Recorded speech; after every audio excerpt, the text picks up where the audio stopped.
ভাসছে শেরপুর ও ময়মনসিংহবাসী। পূর্বাঞ্চলের সাম্প্রতিক বন্যায় ক্ষতি 14,500 কোটি টাকা। দুর্নীতিকে শিল্পের পর্যায়ে নিয়ে গেছেন শিল্পকলার সাবেক ডিজি লিয়াকত আলী লাকী। দুদকের মামলা যে কোনো সময় গ্রেফতার। পাচার হওয়া অর্থ ফেরাতে কাজ করছে দুদক। বিভিন্ন সংস্থার সঙ্গে বৈঠক, সহযোগিতার আশ্বাস সফররত ব্রিটিশ প্রতিনিধি দলের। ছাত্রলীগ নিষিদ্ধে সরকারকে 7 দিনের আলটিমেটাম আমার দেশ সম্পাদকে। রাজশাহী সমালোচিত সাবেক এমপি আসাদ গ্রেফতার। এবং পান্ডিয়া ঝড়ে ডুবল তরি। গোয়ালিয়রের প্রথম টি-20তে 7 উইকেটের হার টাইগারদের। ব্যাটারদের পর ব্যর্থ বোলাররাও।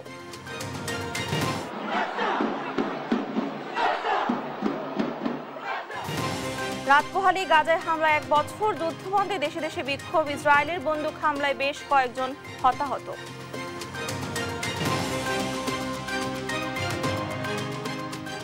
আমন্ত্রণ সংবাদ রাতে দেখলেন একেএস টিম টিভার সংবাদ শিরোনাম। সঙ্গে আছি আমি ডানা ইসলাম। এবার থাকছে বিস্তারিত। বানের জলে ভাসছে শেরপুর ও ময়মনসিংহবাসী। পানিবন্দী লাখো মানুষ। প্লাবিত হচ্ছে নতুন নতুন এলাকা। এখন পর্যন্ত মৃত্যু হয়েছে 7 জনের। দেখা দিয়েছে খাদ্য ও সুপেয় পানির সংকট। এছাড়া টানা বৃষ্টিতে নোয়াখালীতে তৈরি হয়েছে তীব্র জলাবদ্ধতা। প্রশাসন বলছে আইনশৃঙ্খলা বাহিনীর সাথে সমন্বয় করে উদ্ধার ও ত্রাণ কার্যক্রম পরিচালনা করা হচ্ছে। সহকর্মীদের পাঠানো তথ্যচিত্রে সালমা জাহানের ডেস্ক রিপোর্ট। শেরপুরে বৃষ্টি অব্যাহত থাকায় বন্যা পরিস্থিতির অবনতি হয়েছে।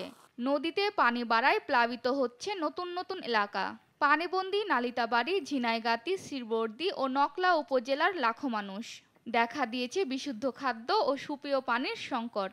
গরু বাছুর না খায় মরতেছে, ছাগল বকরি মরে যেতেছে। আমরা হনা কোনো খাওয়া খাদ্য নাই, বাড়ি ঘর সাইরা রুডে গাড়ে মানে পানির মধ্যে ভাগ পারতাছি। আমরা দারুণ কষ্ট, খাওয়া নাই, খাওয়ার অসুবিধা কিছু নাই। গরমকালে নিম্নাঞ্চলে পানি বাড়ায় ব্যাহত হচ্ছে যোগাযোগ ব্যবস্থা। ভেসে গেছে পুকুরের মাছ। সেনাবাহিনী, ফায়ার সার্ভিস, আনসার, বিজিবি ও স্বেচ্ছাসেবীদের সমন্বয়ে উদ্ধার কাজ চলছে। এদিকে ত্রাণ কার্যক্রম শুরু করতে বন্যা কবলিত এলাকা হেলিকপ্টারে করে পরিদর্শন করেছে বিমান বাহিনী। টানা বৃষ্টি ও পাহাড়ি ঢলে বেড়িবাঁধ ভেঙে নতুন নতুন করে প্লাবিত হয়েছে ময়মনসিংহের হালুয়াঘাট ও ধবাওড়া উপজেলা। পানিবন্দী অন্তত 60 লাখ মানুষ। চরম দুর্ভোগে বন্যা কবলিত বাসিন্দারা। গরু পানির মধ্যে বান্ধা, আমরা খুব সমস্যায় দেখা গেছে যে আমরা এই চলাফেরা করতে অসুবিধা। এই যে আমি বাড়ির থেকে এইরকম বুক পানি ভেঙে আসছি, রাস্তাঘাটের পানি রাস্তা তলায় রয়েছে। কাপড় চোপড় ভিজাইয়া আমরা তো রান্না বাড়া করার মতো কোনো সুযোগ সুবিধা নাই। এই কারণে বাজারে গেছিলাম যে শুকনা খাবারের জন্য। শুকনা খাবারও খুব কম, চাহিদা অনেক, তো আমি পাইলামই না। বাসায় পানি এবং পানির কষ্ট করতেছি, সব দিক দিয়ে আমাদের সমস্যা হইতেছে। প্রশাসনের দৃষ্টি আকর্ষণ করছি যাতে আমাদের দিকে একটু নজর দেয়। এদিকে নিমজ্জিত হালুয়াঘাট উপজেলা স্বাস্থ্য কমপ্লেক্স। চরম ভোগান্তিতে রোগী ও চিকিৎসকরা। অনেক খারাপ পরিস্থিতি আমাদের সবার। হসপিটালে আসতে পারে না, রোগী ইমার্জেন্সিতে পানি হাঁটু সমান। আজকেও কষ্ট, আজকে যে পাও জুতা রাখছি উপরে, সবসময় পা ভিজে রাখছি পানির মধ্যে, পানি ঘা হয়ে গেছে, পা চুলকে যাচ্ছে, পা সবসময় কত রাখবে ভাই।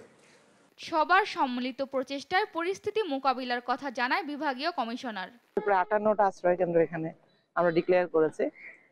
তো আমাদের পাশে সবাই আসলে দেখলাম যে একসাথে কাজ করছে। কাল তাদের জন্য খাবার রান্না করে দেওয়া হচ্ছে, শুকনো খাবার দেওয়া হচ্ছে। নোয়াখালীতে টানা 2 দিনের বৃষ্টিতে সৃষ্ট জলাবদ্ধতার আরও অবনতি হয়েছে। পানিবন্দী অন্তত 10 লাখ মানুষ। পানি কমলে আবার বৃষ্টি হইয়া পানি বাড়ি যায়, তখন আমরা চলতে মনে অনেক কষ্ট হইতেছে। খানা লওয়ার কষ্ট, কাম কাজ করতে পারি না, কিছু করতে পারতেছি না। বৃষ্টি অব্যাহত থাকলে বন্যা পরিস্থিতির অবনতি হবে জানায় বন্যা সতর্কীকরণ কেন্দ্র। সালমা জাহান, নিউজ ডেস্ক, দেশ টিভি। দেশের পূর্বাঞ্চল হয়ে যাওয়া বন্যায় ক্ষয়ক্ষতির পরিমাণ দাঁড়িয়েছে 14,421 কোটি টাকায়। সিপিডির গবেষণায় উঠে আসা তথ্যের প্রেক্ষিতে বিশেষজ্ঞদের আশঙ্কা, জলবায়ু পরিবর্তন, ভৌগোলিক অবস্থান সহ নানা কারণে সামনে বাড়তে পারে এমন প্রাকৃতিক দুর্যোগের পরিমাণ। এজন্য প্রস্তুত থাকতে হবে সরকারকে। কায়েস রাহাতের প্রতিবেদনে দেখুন বিস্তারিত। সম্প্রতি দেশের পূর্বাঞ্চলে বন্যা কবলিত হয়েছিল বেশ কয়েকটি জেলা। এ নিয়ে করা সিপিডির গবেষণায় দেখা যায় ক্ষয়ক্ষতির পরিমাণ 14,421 কোটি টাকা, ডলারে যা 1.20 বিলিয়ন। অর্থাৎ চলতি বছরের জিডিপির প্রায় 0.29%। জলবায়ুর পরিবর্তন, নদী দখল, নদীর নাব্যতা কমে যাওয়া, উজানের ঢল ইত্যাদি কারণে এ ধরনের প্রাকৃতিক দুর্যোগ ও ক্ষয়ক্ষতির পরিমাণ ক্রমশ বাড়বে বলে আশঙ্কা করছেন বিশেষজ্ঞরা। বলছেন বাড়াতে হবে প্রস্তুতি, বাঁধের উচ্চতা বাড়ানো, সরকারের সাথে এনজিওর সমন্বয় বাড়ানো এবং একই সাথে সচেতনতা বৃদ্ধি সহ যোগাযোগ ব্যবস্থা বাড়ানোর পরামর্শ দিল সিপিডি। আমাদের কৃষি এবং বনায়ন যে খাত, তার ভিতরেই ক্ষতিটা সবচেয়ে বেশি হয়েছে, ৫,১৬৯ কোটি টাকার মতন, যেটা সর্বমোট যেই ক্ষয়ক্ষতি হয়েছে তার মোটামুটি ৩৫% বেশি, প্রায় ৩৬%। সেই সঙ্গে সবচেয়ে বেশি ক্ষতিগ্রস্ত হয়েছে কৃষি এবং বনায়ন খাত। এসব খাতে পুনর্বাসনের জন্য সরকারকে নতুনভাবে ভাবার পরামর্শ তাদের। আমরা যখন বিশেষজ্ঞ মহলের সাথে কথা বলেছি, অনেক ক্ষেত্রেই ওনারা সাজেস্ট করেছেন যে হয়তো এই মাটির বাঁধের পরিবর্তে কিছু হায়ার কোয়ালিটি ম্যাটেরিয়াল দিয়ে এই জিনিসগুলো তৈরি করা যায় কিনা, যাতে করে তাদের স্থায়িত্ব এবং তাদের যে এফেক্টিভনেস দুটোই বাড়ে। এদিকে অবকাঠামো খাতে রাস্তা এবং সেতুর ব্যাপারে দীর্ঘমেয়াদী পরিকল্পনা নেয়ার আহ্বান জানায় সিপিডি। দীর্ঘমেয়াদে যদি আমরা একটু চিন্তা করি, তাহলে আরো কিছু আমাদের পুরো দেশব্যাপী হয়তো ঝুঁকি পর্যালোচনার প্রয়োজন রয়েছে, বিশেষ করে যখন আমরা বিভিন্ন ধরনের ডেভেলপমেন্ট প্ল্যানিং করি সেইটাও। প্রাকৃতিক কারণেই হোক অথবা মানবসৃষ্ট কারণে এবারের বন্যা ছিল প্রকৃতিগতভাবে ভিন্ন এবং সেই সঙ্গে নতুন কিছু অঞ্চল প্লাবিত হওয়ায় বন্যা সতর্কীকরণ পূর্ব প্রস্তুতির জন্য পার্শ্ববর্তী দেশের সাথে তথ্য বিনিময় সহ যথাযথ ব্যবস্থা গ্রহণের আহ্বান জানান বিশেষজ্ঞরা। কায়েস রাহাত, দেশ টিভি, ঢাকা। পানি ব্যবস্থাপনায় প্রতিবেশী দেশ সহযোগিতা না করায় বারবার বন্যার মুখোমুখি হচ্ছে বাংলাদেশ বলে মন্তব্য করেছেন পরিবেশ উপদেষ্টা সৈয়দা রিজওয়ানা হাসান। বলেন, বাঁধগুলো মেরামত না করার কারণেও বন্যা নিয়ন্ত্রণের সমস্যা হচ্ছে। রোববার রাজধানীতে জলবায়ু বিষয়ক এক অনুষ্ঠানে একথা বলেন তিনি।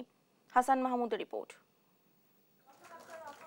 প্রান্তিক পর্যায়ে ফসলের বীজ সংরক্ষণ পদ্ধতি উদ্ভাবন, প্রাকৃতিক দুর্যোগে নারী ও মাতৃস্বাস্থ্যে বিশেষ অবদান রাখা 5 নারী সংগঠককে সম্মাননা দেয় মানুষের জন্য ফাউন্ডেশন। অনুষ্ঠানে প্রধান অতিথির বক্তব্যে পরিবেশ, বন ও জলবায়ু পরিবর্তন মন্ত্রণালয়ের উপদেষ্টা বলেন, সরকারের পরিকল্পনায় প্রান্তিক মানুষের উদ্যোগ স্থান পায় না। জলবায়ু পরিবর্তনের প্রভাব মোকাবেলায় স্থানীয় সমস্যা চিহ্নিত করে সমন্বিত পদক্ষেপের তাগিদ দেন তিনি। এই যে ছোট ছোট সমস্যাগুলো, স্থানীয় পর্যায়ের সমস্যাগুলোকে জাতীয় পর্যায়ে নিয়ে আসা আর জাতীয় পর্যায়ের মানুষকে ভাবতে শেখানো যে এই সমস্যাগুলোর সমাধান করতে হবে, আমাদের রাষ্ট্র সেভাবে অনেক বছর যাবতই পরিচালিত হয়নি। আমাদের ন্যাশনাল অ্যাডাপ্টেশন প্ল্যান যেটা আছে, অভিযোজনের জাতীয় যে পরিকল্পনা, সেইখানে আপনাদের এই উদ্যোগগুলোকে কোনো না কোনোভাবে প্রতিফলিত করা এবং এগুলোকে প্রাধান্য দেওয়া, যাতে করে সরকার যখন নিজস্ব টাকা দিয়ে দুর্যোগ মোকাবেলা করে সেখানে অন্তত আপনাদের বিষয়গুলো প্রাধান্য পায় এবং এটা কেবল নিয়ম রক্ষার ক্ষেত্রে নিয়মে পরিণত না হয়। পরে সাংবাদিকদের সঙ্গে কথা বলেন উপদেষ্টা। বলেন, প্রতিবেশী দেশের সঙ্গে পানি ব্যবস্থাপনায় সমঝোতা না থাকায় আকস্মিক বন্যা মোকাবেলা ব্যাহত হচ্ছে। জলবায়ু পরিবর্তনকে যেমন দোষ দিই, আমরা একই সাথে অভিন্ন জলরাশির পানি ব্যবস্থাপনায় সমঝোতা না থাকাকেও একটা কারণ হিসেবে চিহ্নিত করি। আরেকটা কারণ হচ্ছে যে আমাদের অনেকগুলো বাঁধ আছে, সেই বাঁধগুলো অনেক বছর যাবত, অনেক যুগ যাবত বানানোর পরে আর মেরামত করা হয় না, রিপেয়ার করা হয় না। অনেক স্থাপনা আছে, যেমন অনেক গেট, যেগুলো অনেক বছর খোলাই হয়নি। নিজস্ব ভূমিতে কিছু কিছু অবকাঠামোর ব্যবস্থাপনা না থাকাটাকেও আমরা দায়ী মনে করি। পুরনো বাঁধগুলো নিয়মিত সংস্কার করে বন্যায় ক্ষয়ক্ষতির পরিমাণ কমানো সম্ভব বলছেন পরিবেশ উপদেষ্টা। সেই ব্যবস্থা সরকার নিচ্ছে। হাসান মাহমুদ, দেশ টিভি, ঢাকা। সাবেক মহাপরিচালক লিয়াকত আলী লাকির বিরুদ্ধে মামলা করেছে দুদক। যে কোনো সময় হতে পারেন গ্রেফতার। বাংলাদেশ শিল্পকলা একাডেমির সাবেক মহাপরিচালক লিয়াকত আলী লাকি দুর্নীতিতে নিয়ে গেছেন শিল্পের পর্যায়ে। সিন্ডিকেটের মাধ্যমে 100 কোটি টাকা অর্থ আত্মসাৎ করার অভিযোগ রয়েছে তার বিরুদ্ধে। বিস্তারিত ফজলে আদিত্যর বিশেষ প্রতিবেদনে। বাংলাদেশ শিল্পকলা একাডেমির সাবেক মহাপরিচালকের অনিয়ম আর দুর্নীতি নিয়ে দুদকের অনুসন্ধানে মিলেছে প্রমাণ। ভুয়া ভাউচার দেখিয়ে গত 15 বছর ধরে হাতিয়ে নেওয়া হয় 100 কোটি টাকা। শুধু তাই নয়, একরকম নিয়োগ বাণিজ্যের প্রকাশ্য দোকান খুলে বসেছিলেন লিয়াকত আলী লাকি। সব অভিযোগ ফুদিয়ে উড়িয়ে দিয়ে এক যুগেরও বেশি সময় বহাল তবিয়াতে শিল্পকলার সম্রাট ছিলেন লিয়াকত আলী লাকি। আওয়ামী লীগ সরকারের মদতে ছিলেন ধরাছোঁয়ার বাইরে, দুর্নীতিকেও যেন রূপান্তর করেছিলেন শিল্পে। 2016 সালের 11ই মার্চ বাংলাদেশ শিল্পকলা একাডেমিতে 19টি ক্যাটাগরিতে মোট 55 জন জনবল নিয়োগের বিজ্ঞপ্তি প্রকাশ হয়।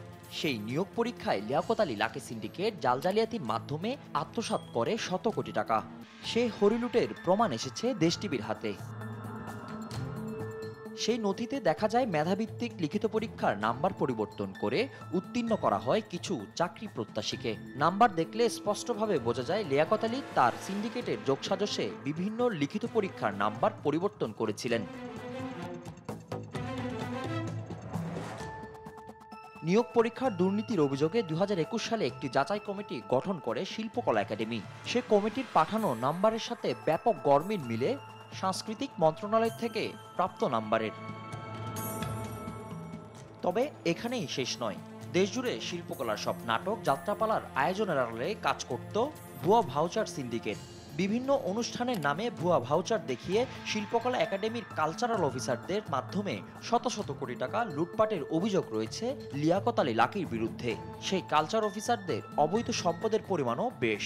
নামে বেনামে তারাও গড়েছেন সম্পদ। 2020 সালে দুর্নীতি দমন কমিশন তার অবৈধ সম্পদ জালজালিয়াতির বিরুদ্ধে অনুসন্ধান শুরু করে।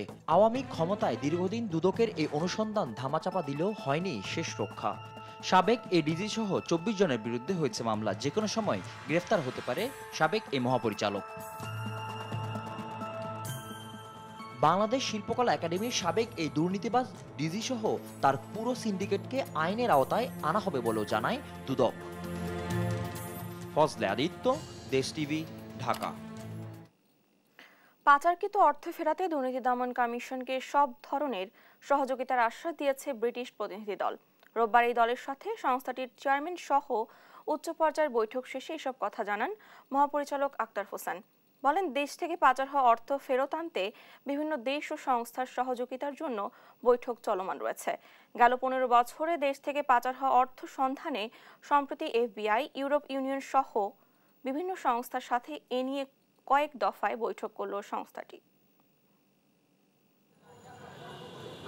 বিগত 15 বছর আওয়ামী সরকারের আস্থাভাজন ব্যক্তিদের পাচার অর্থ ফেরতে অন্তর্বর্তী সরকার দুদক সহ বিভিন্ন সংস্থার সমন্বয়ে টাস্ক ফোর্স গঠন করেছে।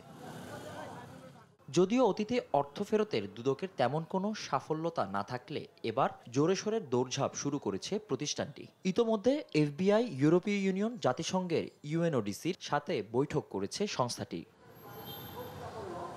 এরই ধারাবাহিকতায় রোববার দুদকের সাথে বৈঠকে বসে 2 সদস্যের ব্রিটিশ প্রতিনিধি দল।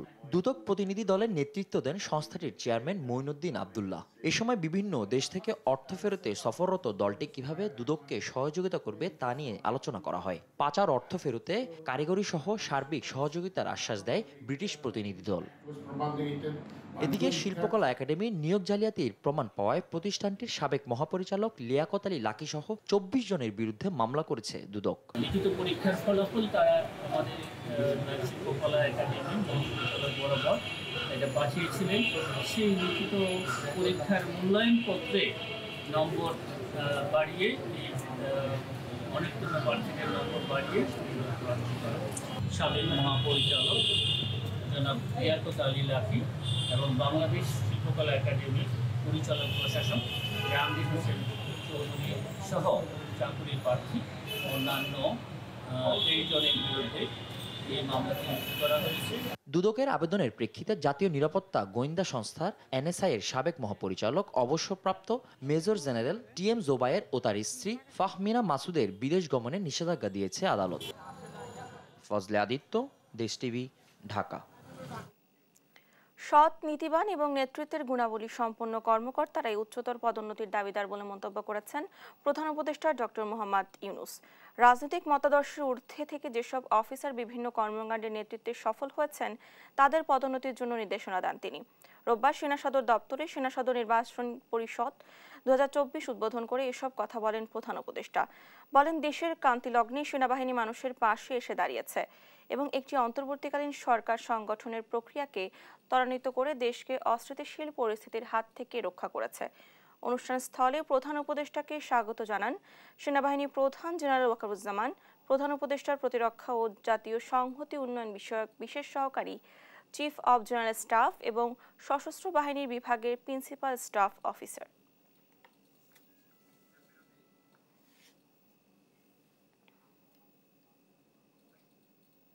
দেখছে চামড়া খাতের সম্ভাবনাকে কাজে লাগাতে অন্তর্বর্তী সরকার পদক্ষেপ নেবে বলে জানিয়েছেন অর্থ ও বাণিজ্য উপদেষ্টা সালেহউদ্দিন আহমেদ।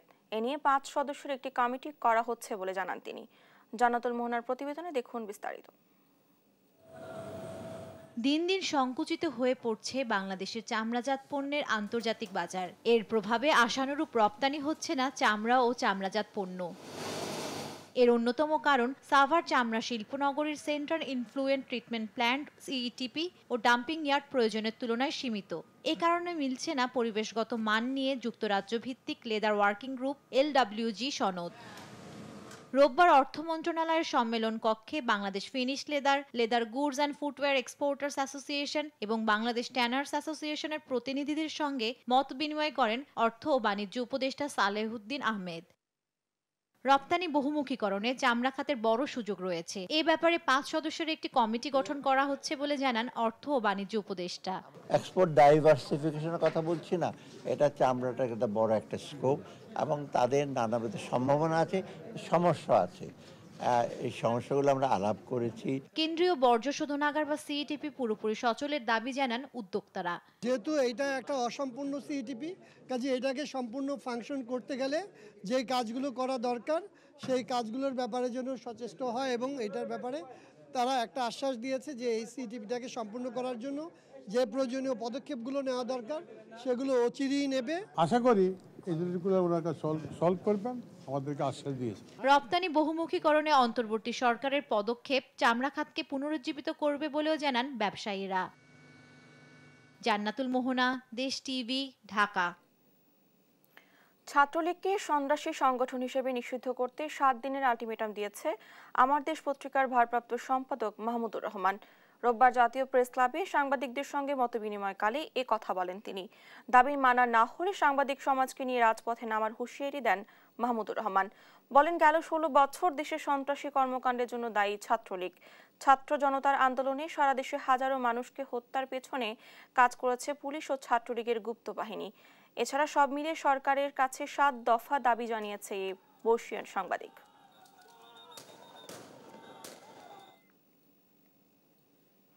রাজশাহী 3 আসনের সাবেক এমপি আসাদুজ্জামান আসাদকে গ্রেফতার করেছে র্যাব। র্যাব জানায়, গেল 19 জুলাই বৈষম্য বিরোধী ছাত্র আন্দোলন চলাকালীন ছাত্র জনতার উপর হামলার ঘটনা দায়ের হওয়া মামলায় রাজশাহী 3 আসনের সাবেক এমপি আসাদকে রাজধানীর বারিধারা থেকে গ্রেফতার করা হয়। তাকে রাজশাহী পুলিশের কাছে হস্তান্তরের প্রক্রিয়া চলছে বলেও জানানো হয়েছে। দ্বাদশ সংসদ নির্বাচনে প্রথমবারের মতো দলীয় মনোনয়নে এমপি নির্বাচিত হয়েছিলেন জেলা আওয়ামী লীগের সাবেক সাধারণ সম্পাদক। 5 আগস্ট ছাত্র জনতার অভ্যুত্থানে আওয়ামী লীগ সরকারের পতন হলে আত্মগোপনে চলে যান তিনি। অবশেষে পুলিশের হাতে গ্রেফতার হলেন তিনি। অবৈধ অস্ত্রসহ ঢাকা উত্তর সিটির 34 নম্বর ওয়ার্ড যুবলীগের সহ সভাপতি শাকিল হোসেনকে গ্রেফতার করেছে ধানমন্ডি থানা পুলিশ। দুপুরে রাজধানী মিন্টু রোডে ডিএমপি মিডিয়া সেন্টারে আয়োজিত সংবাদ সম্মেলনে এ তথ্য জানান উপকমিশনার তালিবুর রহমান। জানান, গ্রেফতার শাকিল অস্ত্রধারী কুখ্যাত সন্ত্রাসী। আন্দোলনের সময় ছাত্র জনতার মিছিলের ওপর গুলি চালায় সে। গ্রেফতারের পর তার বাসায় তল্লাশি চালিয়ে একটি রিভলভার, একটি পিস্তল সহ 1 রাউন্ড রিভলভারের গুলি ও 1 রাউন্ড গুলির খোসা, 2টি চাপাতি, 2টি বড় ছোরা, একটি রামদা উদ্ধার করে পুলিশ। পোল্যান্ডের রাষ্ট্রদূত হিসেবে নিয়োগ পাওয়া আওয়ামী সমর্থক খোরশেদ আলম খাস্তগিরের নিয়োগ বাতিল করেছে পররাষ্ট্র মন্ত্রণালয়। গেল 25 সেপ্টেম্বর পোল্যান্ডের পরবর্তী রাষ্ট্রদূত হিসেবে নিয়োগ পেয়েছিলেন তিনি। এর 10 দিনের মাথায় তা বাতিল করল পররাষ্ট্র মন্ত্রণালয়। তবে এ নিয়ে কোনো ব্যাখ্যা দেননি কোনো কর্মকর্তা। তবে বৈষম্য বিরোধী ছাত্র আন্দোলনের সমর্থনে সমাবেশ করায় মালয়েশিয়ায় অবস্থানরত বাংলাদেশি ছাত্র শিক্ষকদের বিরুদ্ধে মামলা করেছিলেন খোরশেদ আলম খাস্তগির। তখন মালয়েশিয়া দূতাবাসে ডেপুটি হাই কমিশনার হিসেবে কর্মরত ছিলেন তিনি।